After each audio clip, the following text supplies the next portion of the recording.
Hey guys, it's Greg Hardy here. I have a question for you.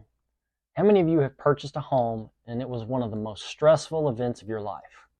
In today's video, we're going to go over 7 simple steps to help you take the stress out of buying your next home. But before we get started, I really hope you hit that like button and subscribe. It helps me help you by knowing that you like this content and that I can create more of it. Plus, it'll help this channel grow and reach more people. According to Bank of America, approximately 80% of current homeowners have an interest rate below 5%. And with the current rates north of 7%, lots of potential sellers are staying put in their existing homes instead of giving up their low monthly payments. In spite of surging mortgage rates and record high home prices, buyers are losing patience and are moving forward towards purchasing their own home. My hope for this video is to equip you with the knowledge to make navigating this market much easier. Most can agree that buying a home is one of the most stressful life events. It's an emotional roller coaster, and combine that with a crazy housing market and a process that can be difficult to understand. And oh yeah, tens of thousands, if not hundreds of thousands of dollars thrown into the mix can also amplify things. As a realtor with 20 years of real estate experience and having sold tens of millions of dollars in real estate, and also being a real estate investor, I've seen a thing or two. Buying a home is a dream for many, and by following these 7 steps, will hopefully prevent that dream from becoming a nightmare. So let's get started. Number 1, is the timing right? This might seem like an obvious question, but one that does require some thought. Make sure that this is the right time for you to buy a home. Are you going to be there long term, or could you be moving soon? Is this what you want to do, or are you feeling pressured to do it? Are external factors like family or friends encouraging you to buy a home? It's easier for people who have no financial skin in the game to make decisions with your money. You need to have a steady income. Having a stable job and income is one way a lender will assess your ability to buy a home.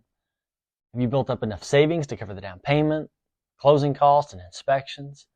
It's also important to have a sound emergency fund in place with a minimum of 3 months worth of living expenses before you buy a home. The last thing you need is to move into a home that you can barely afford and the heat or the AC goes out and it will cost a couple of grand to fix it. Number 2, hire the right agent. There are many great real estate agents out there, but do all of them have expertise in your desired situation? If you're looking to buy investment properties, does the agent own any themselves? Or do they specialize in the area of town that you want to live in? What is their experience level? Look at their online presence and any reviews they may have. You are embarking on what could be the biggest financial purchase of your life. So take your time and do your due diligence when hiring a real estate agent. Interview them as they will probably interview you as well. Make sure you are all comfortable and trusting of one another. Number 3, get pre-approved. Imagine this scenario. A buyer finds a home online that they love. They take a tour of the home and fall more in love. They decide they want to make an offer. Then they call a mortgage loan officer and give them the necessary information to get pre-approved. Later that day, the loan officer notifies them that they can't qualify for that home price. Frustration and disappointment sets in, and they stop looking altogether. Does that sound familiar? Can't stress this enough.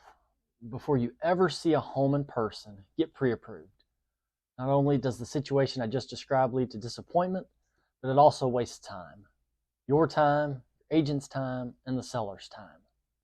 Just like you took your time to find the right real estate agent, take your time to find the right lender. Not all lending institutions are created equal. Some lenders specialize in certain loans that others do not. Different lenders will offer different terms and charge different fees on a home loan. One lender might have better rates, but others might have better closing costs. So, ask questions to see which loan products might be more advantageous for you. By getting pre-approved first, it can set you apart from other buyers who aren't approved. It also gives a seller more confidence that you are a ready, willing, and able buyer. Notice I said the word able buyer. A lot of people are ready and willing to buy, but not all of them are able. Number 4, make a wish list. That's right, just like it's Christmas or your birthday, you need to decide what you really want in a home. Now that you've been pre-approved, you know what your budget is and how much home you can afford. Now you need to decide what your must-haves are and what you'd like to have. What are your not necessary items, but bonus items? Make sure you communicate your wants and needs to your real estate agent. I can't stress how important this is. Your agent will be browsing the market daily, and the clearer the picture that they have, the more efficient they can be in matching you with a home that meets your needs. If your wants and needs change, relay that to your agent so they can make any needed adjustments to your home search to avoid the possibility of you missing out on the right home. Number 5, get a home inspection. I know, but Greg, had I asked for a home inspection in my offer, I wouldn't have gotten the house. The seller took my offer because we didn't ask for one. I understand the past few years has been like the Wild West when it came to buying a home. Well, think about it this way.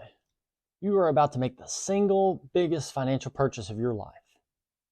If we just take an average price here of $400,000, some buyers don't want to spend a few $100s to have a thorough home inspection performed by a licensed inspector. It's very risky and sets you up as the buyer to inherit a lot of problems that could have otherwise been discovered. If competition is still fierce in your market, maybe tell the seller you'd like to do an inspection but won't ask for any repairs. Kind of like a take it or leave it deal. If the inspection satisfies you, move forward with the purchase. If a lot of problems arise and you've had a change of heart, then just walk away. Even though you just spent a few $100s on a home inspection, that few $100s probably saved you from making a several $100,000 mistake. Number 6, don't make any big purchases while under contract. This is a big one. A mortgage is a major financial commitment, not only for you, but the lender who is loaning you a large sum of money. Therefore, a lender's underwriting process will include a thorough examination of your financial situation to make sure you can afford the loan. You make a big purchase like a full suite of furniture, a car, a boat, etc. during the process that could derail your mortgage application. The lender will run your credit report multiple times during this process to make sure you're behaving well financially. From the initial application to the final underwriting, your financials will be under intense scrutiny. Now, depending on your credit score and history, any large transaction can lower your credit score, which could in turn impact the interest rate and the loan amount you receive. And in a worst case scenario, it could cancel your loan approval altogether. The last thing you want is to make it this far in the transaction and then have your pre-approval blow up at the last minute because you incurred too much debt and your debt-to-income ratio got out of whack.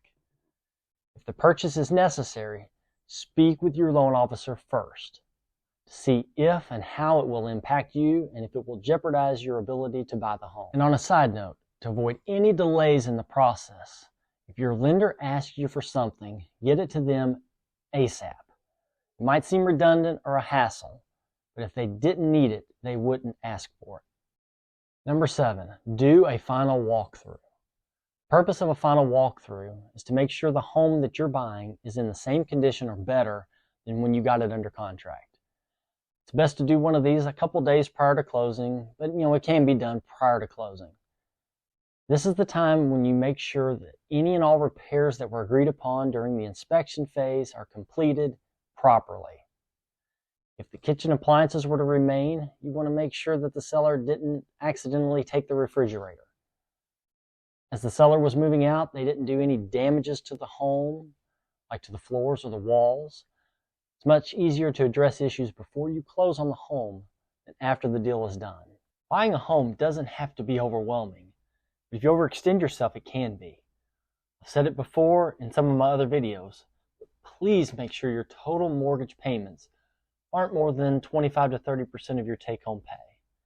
For example, if you bring home $5,000 a month, your maximum house payment should be between $1,250 and $1,500 a month. Your monthly payment is calculated once your down payment has been applied to your purchase price, creating your loan amount. Exceeding that 25 to 30% mark doesn't leave much wiggle room in anyone's budget. And the last thing you want to be is house poor and your home feel like a huge financial burden. Guys, buying a home invokes a lot of emotions. So please be patient and disciplined. The steps we just covered are the things that you can control. Also, remember to surround yourself with the right team of people. Being able to trust your loan officer, your home inspector, your real estate agent is invaluable. By following these 7 steps and doing a little homework before you buy a home, it should better prepare you for what's to come. I really hope you liked this video and that you got something out of it. If you did, please like and subscribe. Thanks for watching and best of luck on your next home purchase.